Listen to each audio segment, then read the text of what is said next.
Good morning, class.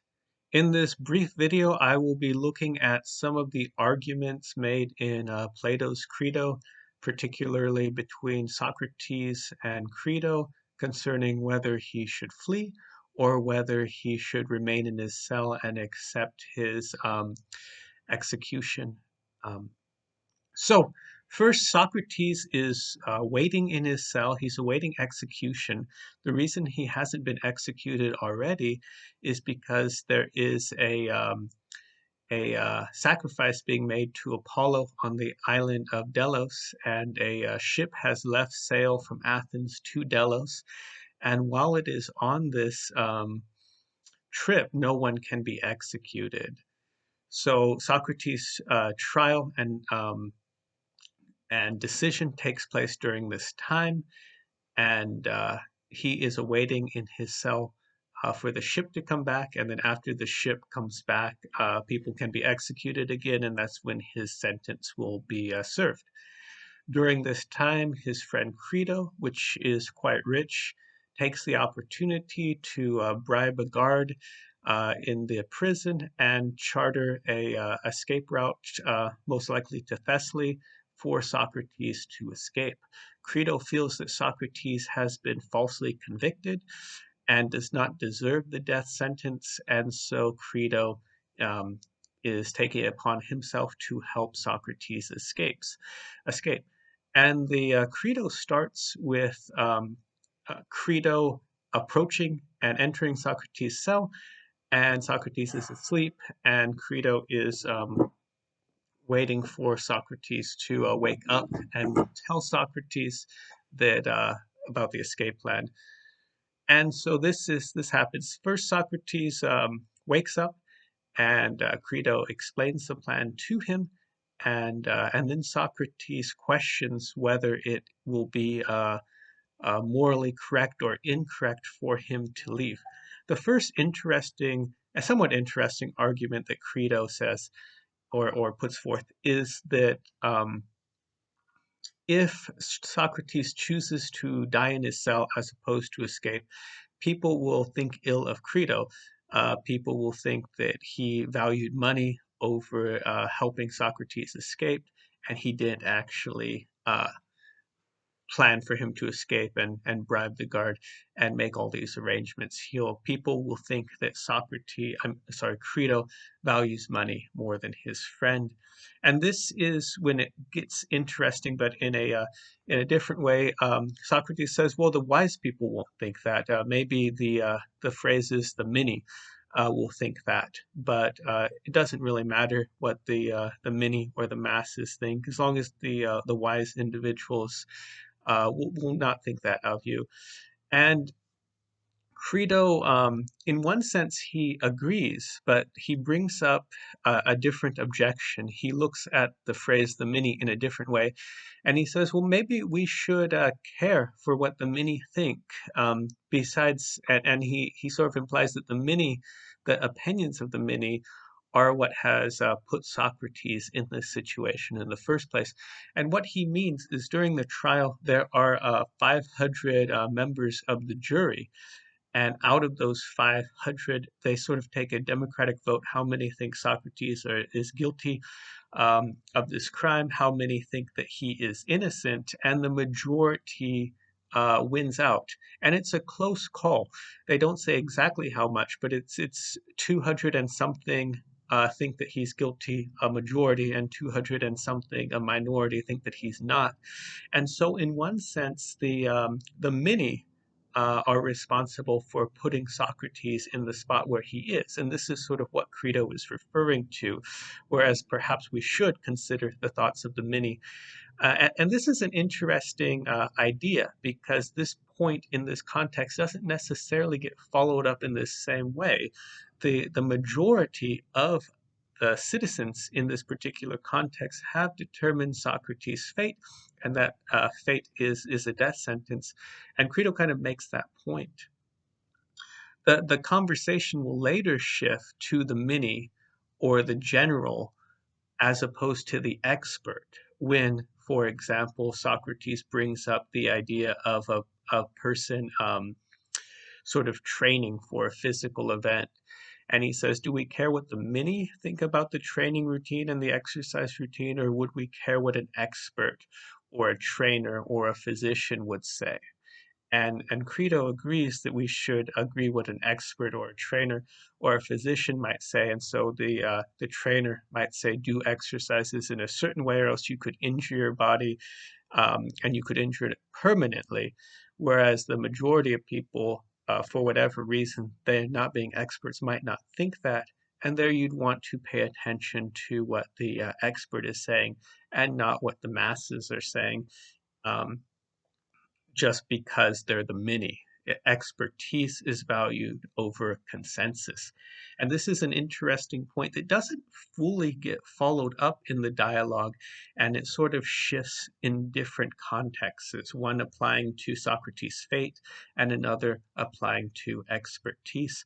And perhaps one of the implications is of these 500 jury members, there were not necessarily an expert on things like justice and virtue, the same way Socrates might consider himself an expert.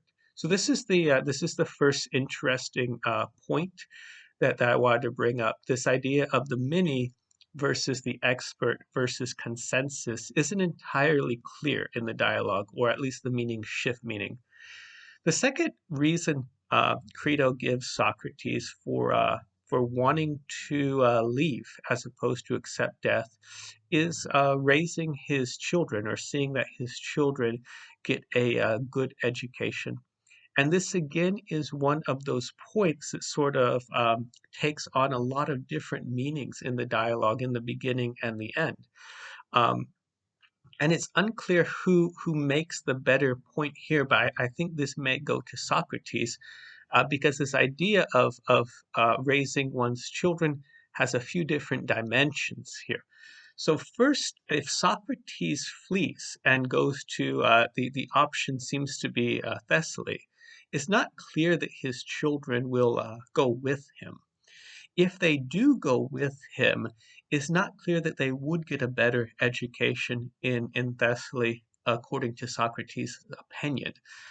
Athens, the Athenians take a lot of pride in Athens, so much so that they feel that no other place quite compares. And so it's essential to get the proper education, in their opinion, that they would want to stay in Athens. So his children shouldn't go with him to get a proper education. Ideally, he should bring them up in Athens and see to their education. But uh, if given the option of a better education, they should remain in Athens. They shouldn't go with him. And if he flees, it might be less clear that they would get the education. Whereas if he were executed, Socrates sort of assumes and hints in the dialogue that his friends would see that they were properly educated in Athens. And so this point might go to Socrates as opposed to Crito. They both think that his children should be educated, but the best form of education they both can kind of agree on is that the children should remain in Athens and should receive an Athenian education. And this would probably work out best if Socrates were to accept his fate, and then Socrates' friends after his death would make sure that that occurred, that they would get the education. If he fled and he took his kids with him, it would be seen as they wouldn't be in Athens to receive the best education. And if he fled and was apart from his kids, then it might be kind of less sure whether his friends would see to his children's education, given that he was alive and it, in a sense, would still be his responsibility. And so perhaps the third and final point on why Socrates should either flee or whether he should stay goes back to this idea of expertise. And there's sort of a subtle analogy made here between the person who, if they do something wrong in physical training, can destroy the body. So if they do something wrong in sort of like a moral or a virtuous sense, could they destroy their legacy their reputation, their sense of virtue. And Socrates seems to think that he would do this. He makes a very interesting argument in which he personifies the laws of the city, sort of as a institution above that of a human. He uses the analogy of a parent to a child, and the parent in this case is the city and the laws, and the children are the citizens. And the laws and the institutions have raised Socrates from birth, have educated him, have provided him everything he needed to excel in life. And he sort of made an implicit agreement. He's never left the city, and he's never complained in a direct sense that the city was unjust. And so in this sense, he is sort of implicitly consented to the social contract.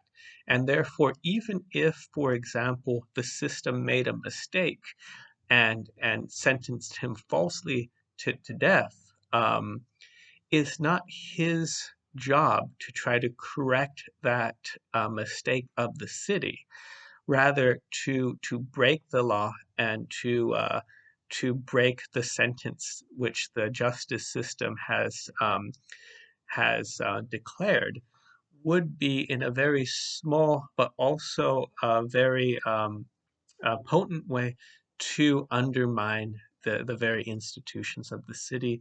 And that would be wrong, according to Socrates. To go against the laws and the verdicts of the city would be to undermine the authority, even in a very small way, and this would be considered wrong. And he knows that it's wrong, and then to knowingly do wrong would be to destroy the virtue that he has worked his entire life to attempt to display and perfect.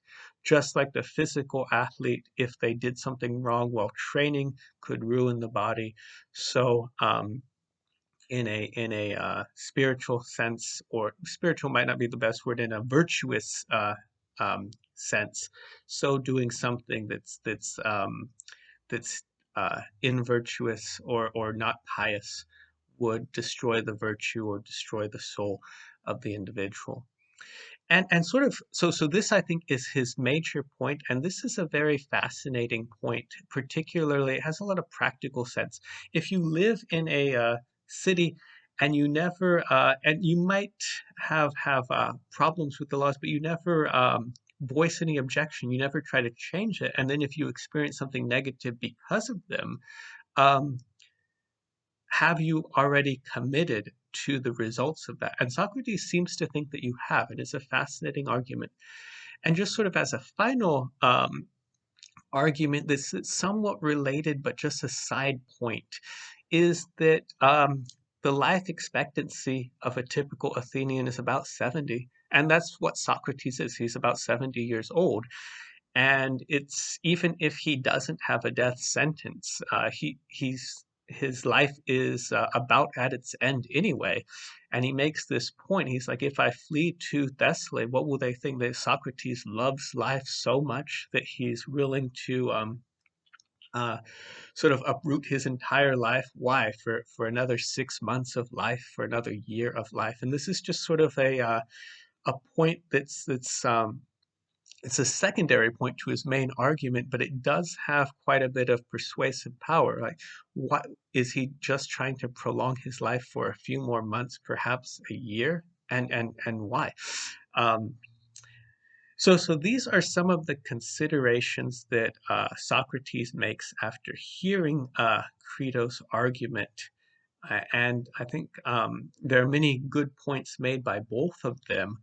Um, but it's important to understand how the arguments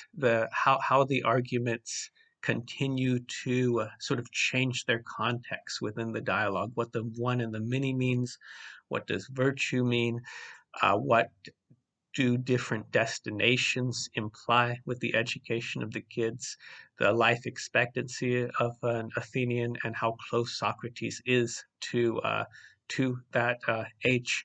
All of these have different factors and considerations in the argument. So this is a very good discussion. Hopefully this additional information helps to clarify a few things, and I will post this on Canvas. All right, take care.